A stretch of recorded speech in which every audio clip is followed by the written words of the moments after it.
আমি মোহাম্মদ আজিজুর রহমান বলছি, শিক্ষক, পাঁশকুড়া কনকপুর মাদ্রাসা।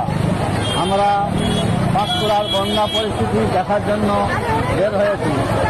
আমরা রেলগেটের সামনে আটকে গেলাম, এখান থেকে আর যাওয়া যাচ্ছে না। চাম্পাডালি, গলভিতর, পাঁশকুড়ার বিস্তীর্ণ এলাকা জলে জলমগ্ন। আপনারা যা দেখছেন, এই জলটা পাঁশকুড়া রেল স্টেশনের দিকে যাচ্ছে।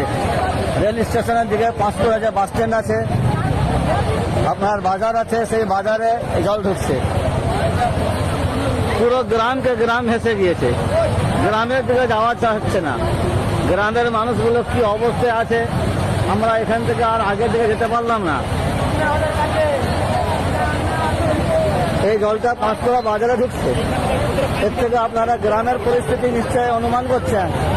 গ্রামকে গ্রাম ভেসে গেছে। আমাদের জমিয়তের কর্মীরা তারা সেখানে আছেন।